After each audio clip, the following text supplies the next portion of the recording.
assume that aircraft is in level flight and we are going to take wind axis, we can make few more assumptions. Okay, that is theta e is equal to 0 and we is equal to 0. So you substitute it in the main equation. So wherever we is there, you make it 0, and cos theta e becomes 1 and sin theta e becomes 0.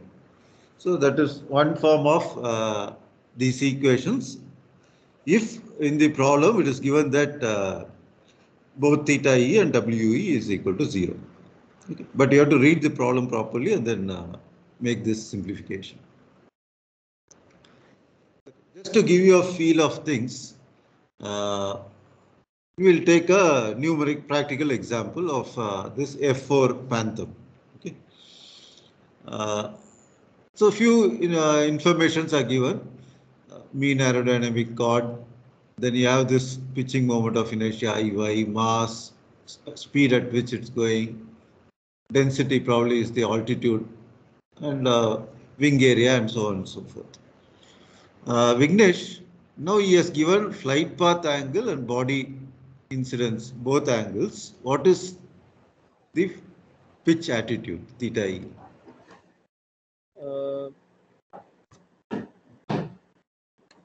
Is it incidence minus flight path? No, theta e is what? Alpha Gamma plus alpha, right? And because gamma is 0, it's equal to alpha.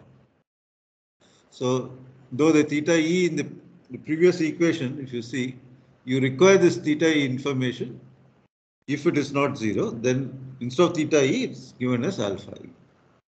Okay. Now what we are going to do is just, okay, in addition to that, E is given all the stability derivatives. Now Vignesh, can I use these figures xu, xw and all in the main equation? Can I use it in the x? He has given you xu. Can I use it directly in the equation or not? In the equation, is it xu dot xw dot? Yeah, xu dot. So what is the difference between this and this? Derivative, sir. Derivative, but something more.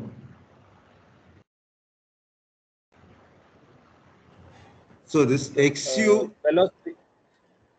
No, xu dot is the dimensional form. Okay, xu is non-dimensional, and this being a force equation, you just take this term. It's nothing but dou x by dou u into u. Okay, so dimensionally these two cancel and you get a force. So directly you can't use xu, so you have to convert it with a suitable multiplier and then substitute it in the equation. Okay, sir. Okay, so you will have this xu is equal to so and so. So you multiply this by this term, and all this information is given in the problem. So accordingly, you fit in all these things. Now you get xu. You can go into the second term. So on and so forth. You have to do other things. In some cases, some derivatives will not be given. In that case, you can always assume that they are insignificant and treat it as 0. So that simplifies the equation. Okay, so you have a set of equations, 3 equations now for x, y and x, z and m. If you remember your state space theory which you did in your control system, what is the standard form? X dot is equal to ax plus bu. Yeah, very good. X dot is equal to ax plus bu. Right? So now you would like to convert this into this standard state space form. Whereas if you look at the first term, it is m u dot. So I would like to divide everything by m, keep u dot on the left hand side and bring everything else into the right hand side. So in terms of what u, w, q, theta and n. Okay. So that will make it into this, bring it into the standard form of state space. Advantages, once you bring it to the standard form of state space, you have the state space theory to solve a lot of things. Okay, you can even comment on your stability and all those things. So the next step is how to bring it into the state space form. So someone has done this for you. So you have u dot, w dot, q dot. In case w dot is there, we can use it. Otherwise, leave it. This is just again a recap of your state space. X is the state variables.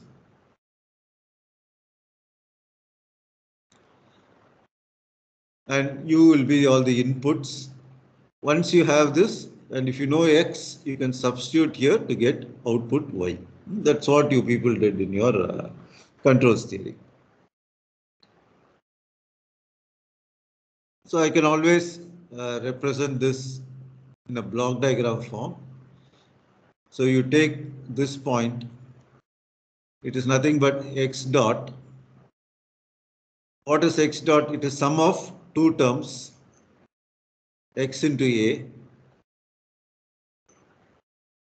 plus eta times B. Okay, so I am summing these two things to get X dot. If I am looking at output, this is the output side and this is the input. What is Y? Y is again sum of two terms. Y is equal to C times X plus D times eta. Now, in aircraft, generally we will take D as 0 and C as 1. So it simplifies to Y is equal to X. So it's as simple as that. Much more easier to deal with. Okay. Coming back to the equations of motion, this is what we are having now. When we talk about u dot, we are talking about acceleration. Okay, u dot, w dot, q dot are all accelerations. U is the velocity. So u is velocity. Naturally, u dot is the acceleration terms. So I want to shift everything to one side and then try to bring it into the standard form by using some transformations here and there. And finally, I end up with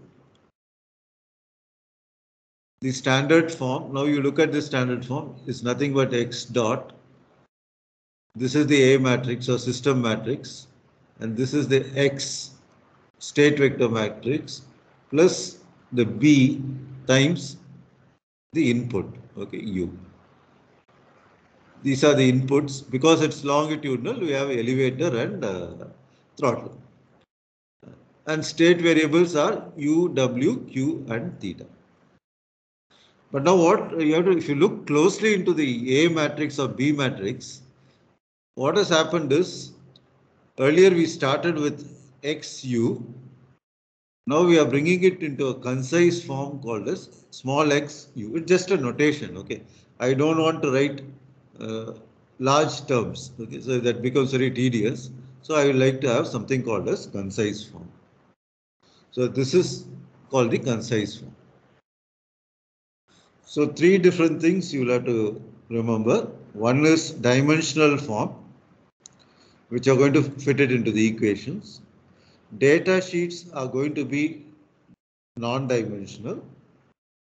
Then you'll also have, whenever it is in the state space form, you're going to have the concise form. Okay. So these are all nothing but just notations. So simplify, make it look simpler. Doesn't mean that you have to mug up all this. No, definitely no. Okay, it's not required. It's just to give you an exposure that different textbooks might use different nomenclatures. So if you look at Cook at the appendix, he has given you how to convert one form to another. Like if you see XU, it's nothing but sum of two terms. Okay, You can also have this same thing in terms of dimensional derivatives, dimensionless derivative or dimensional derivatives. Either way, the concise derivative can be represented. Again, not to mug up all these things, just to tell you that it's just a representation. Similarly, if you go for lateral directional, again you will have the concise form.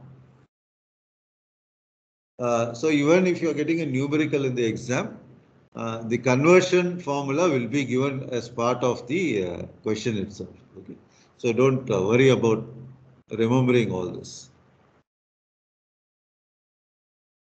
Okay, is that the end of the story? No. Unfortunately, the Americans have their own way of representing these derivatives.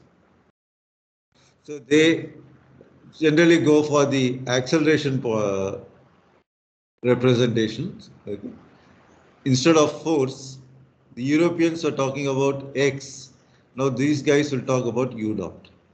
Okay. And how will you get u dot? F by m. Okay, that's why you have this representation. And they represented in the form of these coefficients. Let us take one very popular thing. Okay, MQ, CMQ. Okay, very important one.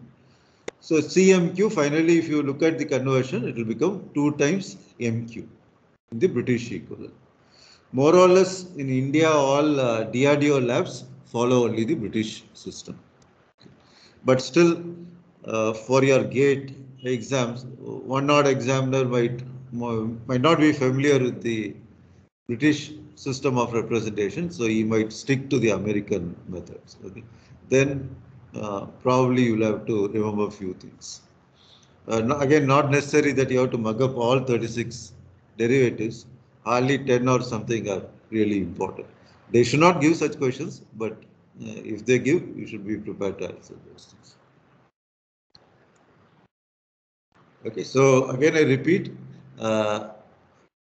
dimensional, non-dimensional, sorry, without this thing, okay.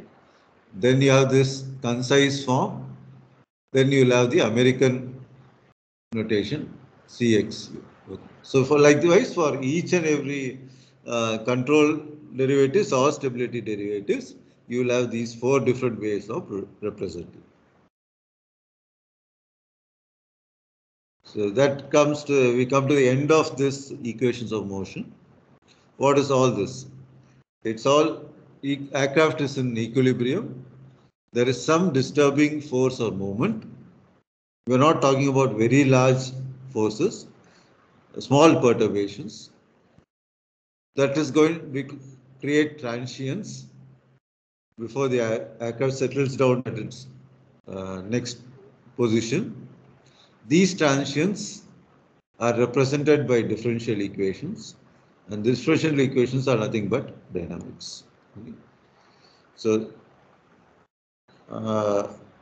we will be using from now onwards, it's just question of solving this state space representation by once you're having differential equation, the next logical step is, see, you're having differential equations.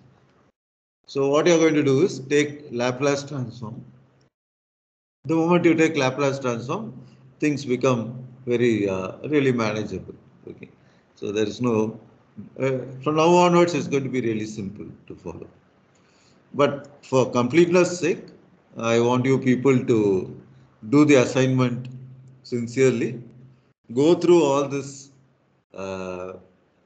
6 degree of freedom equations up to the concise form. Okay, so that will give you a feel of things. So because tomorrow, if you are going to set up equations, not necessarily in flight dynamics, some other field, you will feel that much more confident. And this assignment, you give it on next Monday because you have a long weekend. Go through the book, handwritten, okay, but do it yourself.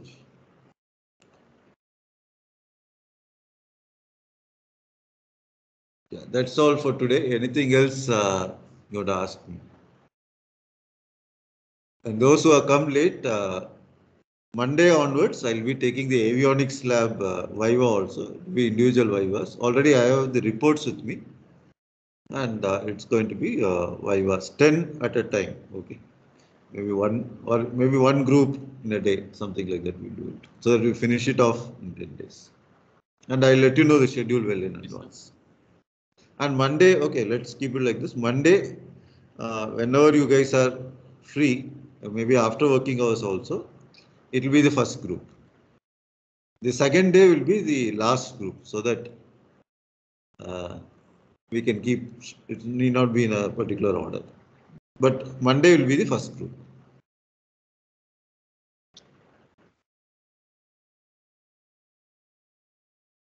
Okay, so go through the book. Starting from group 1, sir, or is Sorry? it starting from group 1, sir, or is it Starting random? from group 1. Yeah. Okay. Monday will be group 1.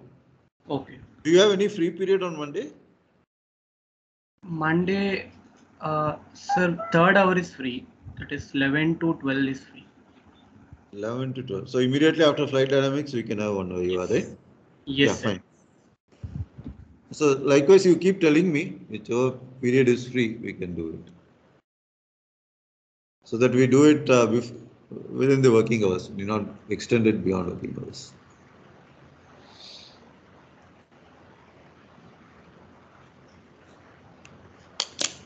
Yeah, presently you might find it a bit difficult, but if you go through the book, sorry, I didn't upload these slides. I'll upload it definitely positively today. Along with my slides, go through the book. I think it's not be a big problem understanding this chapter.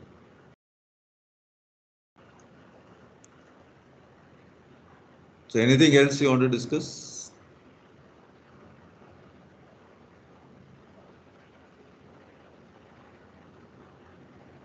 Okay, if there are no questions, I'll wind up for the day, and we'll meet tomorrow. Okay, we'll take this forward, try to start with longitudinal motion and all those things. Okay, thanks everyone. No, bye. Thank you, sir. Thank you.